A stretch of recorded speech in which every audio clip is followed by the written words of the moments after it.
what's up, everyone, and welcome back to the End Zone Report.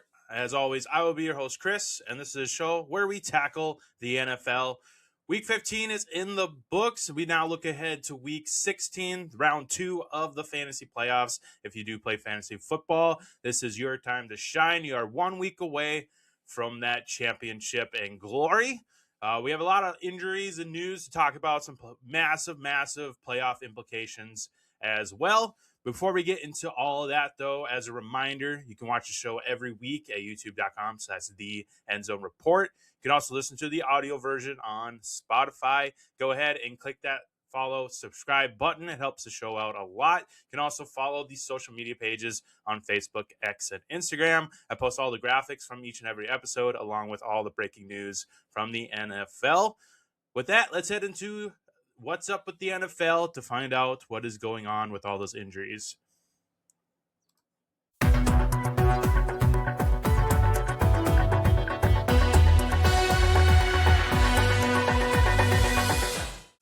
It was raining injuries in Week 15. We have some massive playoff implications as well with these injuries. Patrick Mahomes, quarterback of the Kansas City Chiefs, has torn both his ACL and LCL. He was taken out early in the game and will be out for the remainder of the season. Devontae Adams, wide receiver of the Los Angeles Rams, suffered a hamstring injury. He has now been ruled out for Week 16 in that matchup against Seattle on Thursday night. Bam Knight, running back of the Arizona Cardinals, left early with an ankle injury. He has now been out as well for Week 16. Woody Marks, running back of the Houston Texans, left early as well with an ankle injury. Devin Neal, running back of the New Orleans Saints, suffered a hamstring injury. He has been ruled out for Week 16. Luther Burden III, wide receiver of the Chicago Bears, left the game early with an ankle injury. He has been ruled out for Week 16 against the Packers, along with Roma Dunze. So Chicago is hurting at wide receiver. On the other side, Christian Watson, wide receiver of the Green Bay Packers, left with a chest injury, but he looks like he's on track to play against Chicago on Saturday. And then Micah Parsons of the Green Bay Packers, he torn his ACL and he is out for the remainder of the season. That is a massive blow to the Green Bay Packers defense. So huge playoff implications with some of these injuries, especially the Chiefs and the Packers.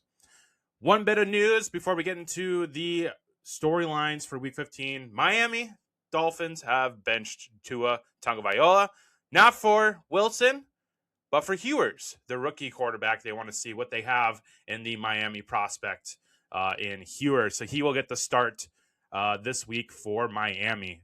I got to imagine Tua is not going to be with Miami next year. It sounds like they may be finally pulling the cord on that experiment, and he will be finding a new home in 2026. So that is the news and injuries coming out of Week 15. Let's get over to the storylines with that massive Chiefs news.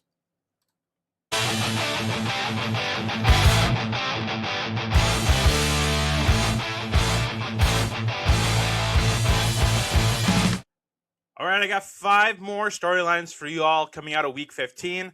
The number one storyline, the Chiefs have been eliminated from playoff contention. That is right. Patrick Mahomes is out of here. He is not going to be participating in the playoffs for the first time in his career. The Chiefs have been eliminated, and Denver Broncos have sneaked into the top spot in the AFC West and is sitting at the number 1 seed in the AFC altogether. So now, is this the end of the Chiefs dynasty? Probably not. I would assume they're going to reflect on this season, make some adjustments, especially in the running back room, buff up the offensive line, maybe take a peek at their wide receiver and tight end rooms, considering probably Travis Kelce is done after this year. So they will need somebody to fill his role in, and they need to assess the issues for Mahomes' targeting options in the wide receiver room. Defense could probably use an adjustment as well. So the Chiefs are basically done for the year. Their only, I guess, motivation for the rest of the couple of weeks is to start knocking teams out of the playoffs to join them. So we will see what happens to the Chiefs in the offseason and what the 2026 seasons for Mahomes and Kansas City. By all means, is Andy Reid getting fired? I know that's been a hot topic lately with them missing the playoffs. They missed the playoffs one time since Patrick Mahomes has become the starter. That's no reason to hit the alarm button or just eject Andy Reid out of Kansas City. They are going to take this as a learning opportunity, and they are going to assess those holes on their team and come back next year. Number 2 of the storylines, Bengals and the Raiders have been shut out in Week 15. Is this the end of Joe Burrow's reign in Cincinnati? That has been a hot topic lately, with them now missing the playoffs for another year. Seems like Joe Burrow wants to stay in Cincinnati. He has a great relationship with T. Higgins and Jamar Chase. Jamar Chase, of course, they were friends and teammates in LSU. I got to imagine Zach Taylor is out of here. He has just not been producing ever since the Super Bowl appearance back in 2021 against the Rams. It's just been downhill ever since, and I think Zach Taylor needs to get the boot, along with all the rest of the coaching staff for that matter. Now, if Joe Burrow goes away from Cincinnati next year, where does he go per se? There's been a few teams getting brought up: Minnesota Vikings, Las Vegas Raiders. I think what was another team I saw? I think Miami was another option now with the question marks around Tua. The Cowboys could be in contention depending on what they want to do with Dak. But I think the top spots that I have seen are the Arizona Cardinals, the Las Vegas Raiders, and the Minnesota Vikings. Obviously, with Minnesota, that would reunite Justin Jefferson with his former LSU teammate as well, and Joe Burrow. But realistically, I think Joe Burrow stays in Cincinnati. It's a massive contract to take on. They've invested a lot of time and energy and money into that offense. They just really need to fix that offensive line, basically revamp the defense, and then get some new coaching staff in there. And they don't need to cut the cord on Burrow. Now, if they want to wipe the slate clean, Burrow obviously would be the first to go. They would probably hang on to Jamar Chase and T. Higgins since they are just signed contracts recently. But we'll see what the future brings for Joe Burrow. Now with them being out of the playoffs, is very similar to the Kansas City Chiefs. Their motivation would be to kick any other teams out of playoff contention and ruin their seasons as well. Switching over to the Las Vegas Raiders, I mean, this is no surprise here. The Raiders have been just a hodgepodge mess, dumpster fire the last, half of the year. Geno Smith is probably out the building after this year. Pete Carroll probably out as well this season. That experiment has gone very, very wrong. I just feel really bad for Brock Bowers and Ashton Genty after trading away Jacoby Myers to Jacksonville. They really don't have any other pieces on offense other than those two very, very young and promising prospects that they drafted highly of. Max Crosby obviously is still there on the defense, but those three players are about it. Right now they're rocking Kenny Pickett and Aiden O'Connell in the quarterback room. Geno Smith has got to be out of here, and Pete Carroll is more likely out as well. So those are the teams that got shut out this week. We'll see if we have any more shutouts in Week 16. Number 3 on the storylines, Broncos lock up the first AFC playoff spot, along with the Rams lock up the first NFC playoff spot. So kudos to those fan bases. It's very exciting to be a Rams and Broncos fan this year. Now, Seattle is a massive game on Thursday. We'll see that battle go down to see if any reigns change there with possibly a Seattle win in Seattle. But those are your 2 playoff spots getting locked down as of now. In a minute, we'll go over some other playoff clinching scenarios in Week 16. Number 4 on the storylines, is McCarthy the Vikings franchise quarterback after all?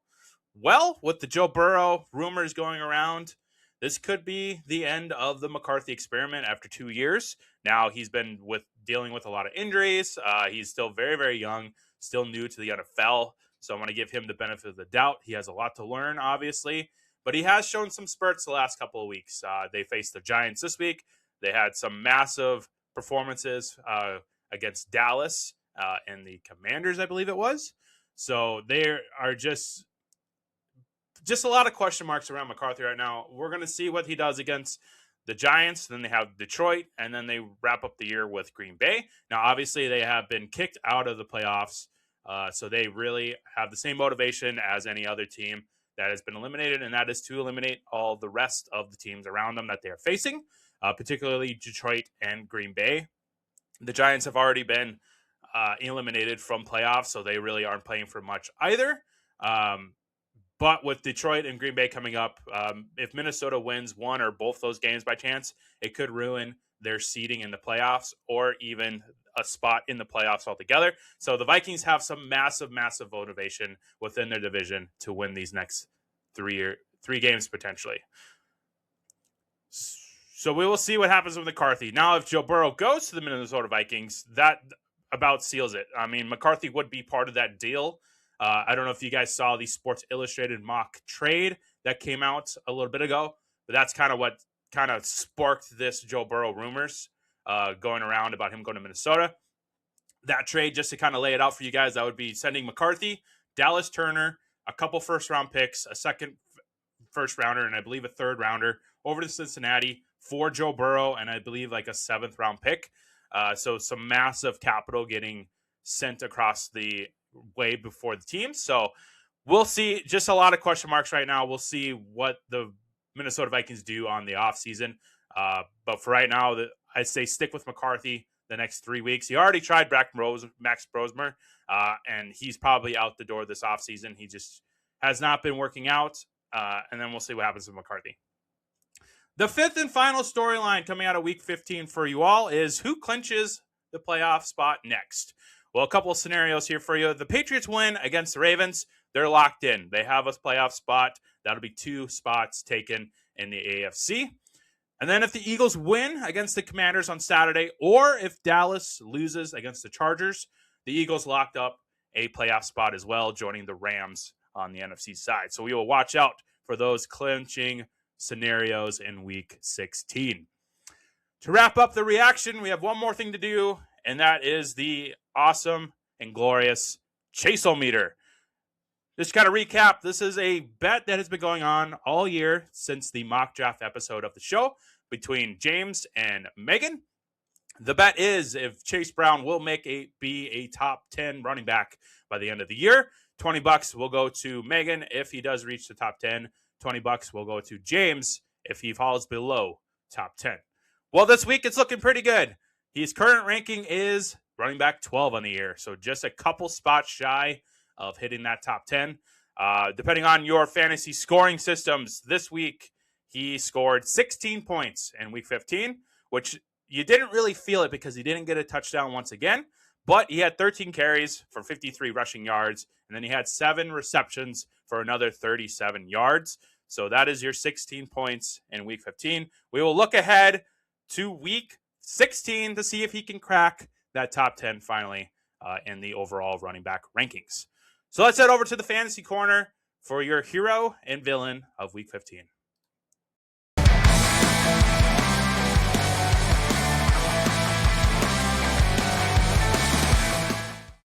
So the pick tracker for Week 15 is about the same as it has been each week. Got 10 correct picks with 6 wrong picks. Let me pull up my roster here and go through those 6 losses. So we got the Buccaneers. Got that one wrong. Atlanta ended up winning 29-28. Of course, the Bengals, they got shut out 24-0. I was expecting that to hopefully be a shootout or even potentially Cincinnati winning that game since they were on the verge of losing a playoff spot. Kansas City Chiefs, I actually picked them this week against the Chargers. I thought they would be extra motivated to fight for a playoff spot. They ended up losing to the Chargers 16-13 and getting knocked out of the playoffs.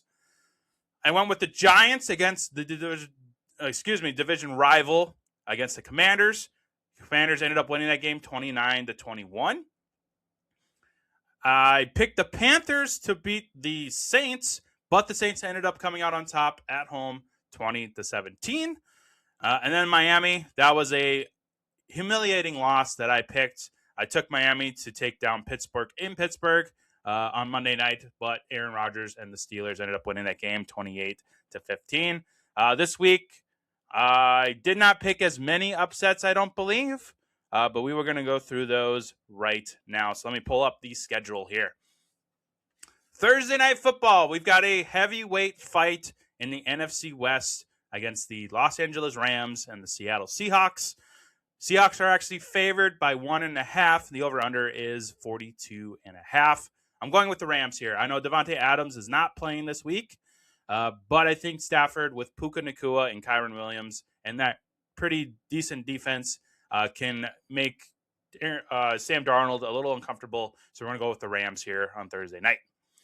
We have 2 Saturday games, which is awesome. We're that time of the year where we're going to get into Saturday games here. So the first one is the Philadelphia Eagles taking on division rival Washington Commanders. The Eagles are favored by 7.5. The over-under is 44.5. I'm going with Philly here. Philly can clinch a playoff spot with this win today, so they're going to be really motivated to win this game against their division rival, who has already been, I think, eliminated. If they have not, they will be against this team here. So I'm going with the Eagles on Saturday night. And then the night game on Saturday, we have a heavyweight battle in the NFC North. Green Bay Packers going on the road to take on Chicago Bears. The Bears are actually favored by 1.5. The over-under is 45.5. I'm taking the Bears here. The Bears have been really surprising this year. They can extend that lead in the NFC North with a win here at home against the Packers. The Packers have been banged up with the Josh Jacobs injury, with the Christian Watson injury. Jaden Reed is just coming back from injury. And then Jordan Love just hasn't been playing the greatest football. And that defense losing Micah Parsons. I think Caleb Williams can have some fun with this defense. So I'm going with the Bears on Saturday. Now we get to this Sunday slate. The Buffalo Bills take on the Cleveland Browns. The Bills are in favor by a whopping 10.5 points. The over-under is 41.5. I'm taking the Buffalo Bills here. They're fighting for a playoff spot here to join the Broncos in the playoffs. So Josh Allen's going to be extra motivated. The Browns are basically done for the year. I know they have a really good defense. Myles Garrett is going for that sack record. And Shadur Sanders has been a big surprise on offense, but I think the Buffalo Bills get the job done here on the road and continue their fight for a Super Bowl for Mr. Josh Allen. This would be the year for Josh Allen. There's no Patrick Mahomes, no Joe Burrow, possibly no Lamar. So this could be the year for the Bills to get into the Super Bowl and potentially win it. The Los Angeles Chargers take on the Dallas Cowboys. Cowboys are favored at home by 1.5. The over-under is a whopping 50.5 because these defenses are horrendous. This is going to be a shootout, I hope. Who did I pick in this game? I kind of went back and forth on this one here. I'm going with Dallas. Dallas is probably going to be eliminated with the Eagles' potential win on Saturday, so they could be going into this game playing for nothing, but they can make it things very difficult for the Chargers in the seeding in the AFC. But I'm going with the Dallas Cowboys here. They are favored. It's in Dallas. The Chargers haven't really been great lately. I know they have Amari and Hampton back, but I'm going with the Dallas Cowboys here to make things very difficult for the Chargers in the AFC West. The Kansas City Chiefs go on the road with the Tennessee Titans. The Chiefs are favored by 3. The over-under is a measly 37.5 because you have Cam Ward going against Gardner Minshew. I am taking the Chiefs, though, on the road. I trust Minshew more than Cam Ward. But honestly, I wouldn't be surprised if the Tennessee Titans end up winning this game. But the Chiefs, I think, will get the job done here. They still have a solid team. They're still going to try to win as many games as they can for their coach and for the organization. So I'm going with the Chiefs to win this week. The Cincinnati Bengals head over to Miami to take on Hewers and the Dolphins. The Bengals are favored by 4.5. The over-under is 47.5. The Bengals could still ruin things for the Dolphins. What is the Dolphins' record right now? So they are 6-8, so they're kind of on the cusp there. But with a loss, they probably looking at getting eliminated. I'm going to go with Cincinnati here. They can basically ruin the Dolphins' season after this or their chances to the playoffs. I think Burrow, with all the talk about the rumors and stuff, I think he's going to be a little extra motivated to try to win as many games as possible so that their record doesn't look too horrendous. So I'm going to go with Cincinnati on the road this week. The New York Jets take on the New Orleans Saints. The Saints are favored by 6.5. The over-under is a measly 40.5. I'm going with the Saints. Tyler Shuck has really surprised me this year. I think he could potentially be the starter next year They could sign him to a longer-term deal if they feel like it. And the Jets are just a hot mess express right now.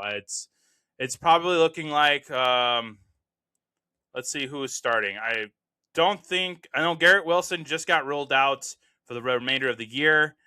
It's probably going to be Brady Cook, it looks like, with the Justin Fields and Tyrod Taylor injuries.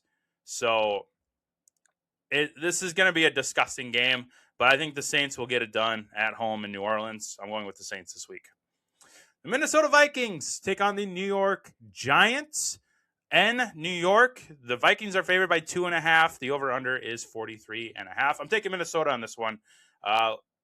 They can, like I said, they still have some motivation here. They want to see what McCarthy's got. The Giants are 2-12. They're kind of looking at trying to just get a really good draft position in next year's draft.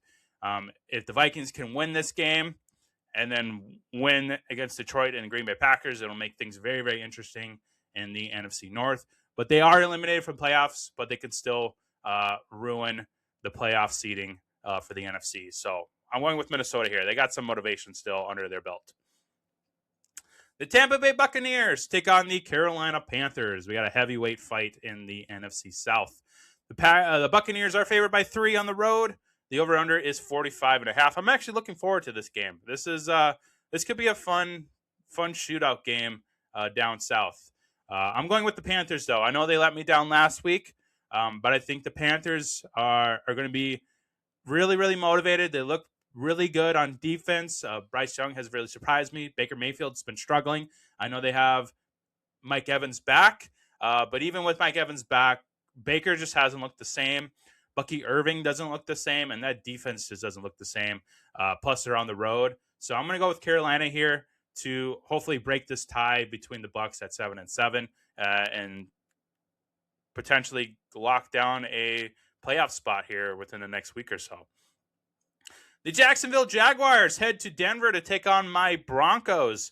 The Broncos are favored by 3.5 at home. The over-under is 47.5. This is my game of the week. I'm very, very excited about this. I know I'm a little biased being a Broncos fan, but I think this could be an incredible game with the way that the Jacksonville Jaguars have been playing on offense and defense. Same thing with Denver. I know they're labeled the fourth quarter team this year, but that defense is outstanding. And I think this is going to be a very, very fun game in Denver. I am picking Denver, of course. They've already locked down the playoff spot, but they could clinch the number 1 seed in the AFC if they win this week, as well as a loss from Buffalo and a loss from New England. They can lock up the number 1 seed this week. It's very slim that they will, but going 13-3 will make a heavy case for the number 1 seed. So I'm taking Denver against Jacksonville, but I'm super, super excited about this game. So that is my game of the week. The Atlanta Falcons go on the road to take on Arizona Cardinals. The Falcons are favored by 3. The over-under is 48.5.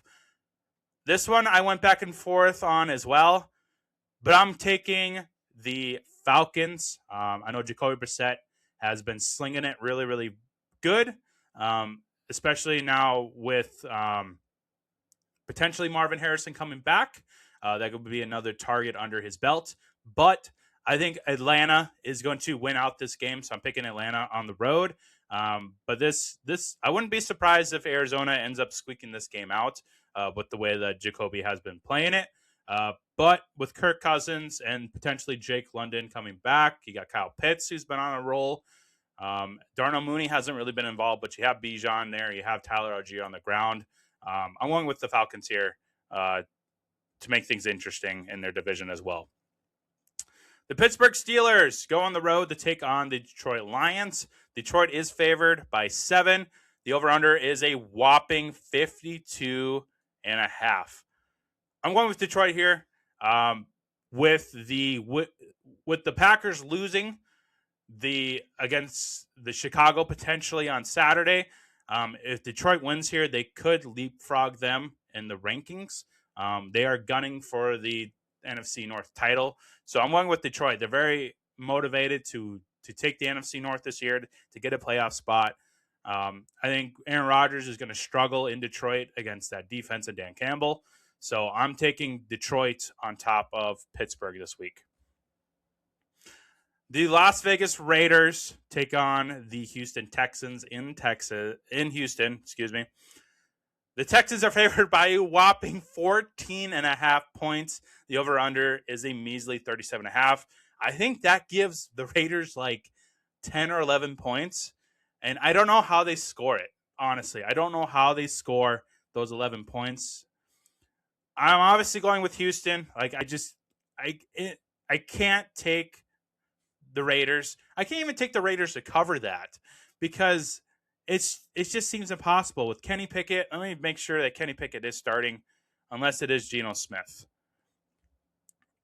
Okay, so it looks like Geno is returning in Week 16, but does have a tough matchup against the Texans. So, I mean, Geno isn't any better than Pickett, but it's slightly better. So if you're going to start a Raider in your fantasy team, let's just kind of break this down here. Because you're looking at fantasy playoffs. You have some massive names here like Brock Bowers, Ashton Genty. Like, I have a hard time benching either of those two guys. So like me personally, I have Genty in my home league, and I'm been the number 1 seed most of the year in that league.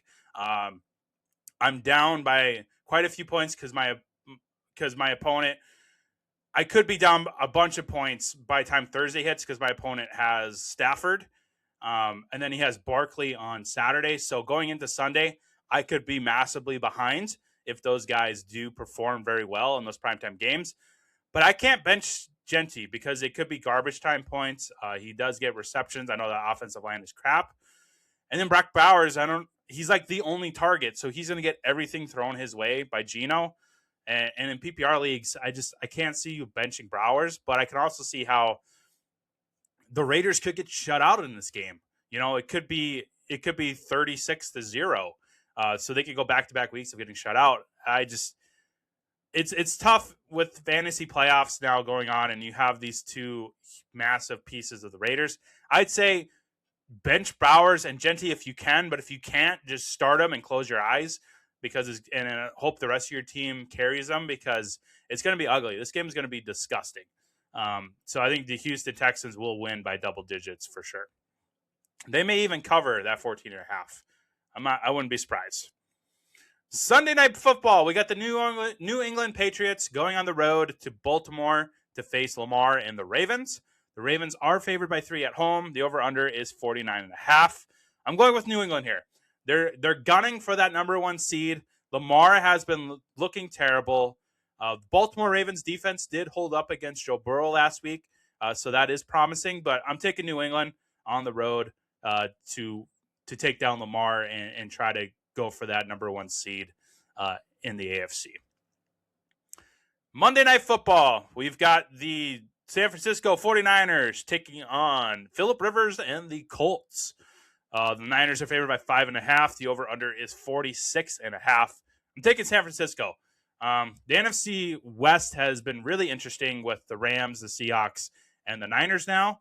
Very, very close in record. I mean, the Niners, if they went out, they could possibly take over this division and get a really good playoff spot. In the playoff bracket. I know the Niners defense has been dealing with a lot of injuries this year, but with Phillip Rivers at quarterback for the Colts, this could be pretty ugly for him against Shanahan. So I'm taking the Niners here to win on Monday night for sure. So those are my pick predictions for Week 16. Let's see how many we can get right coming out of Week 16. To end the show like we always do, let's see if we could show me the money with another bet on Sleeper.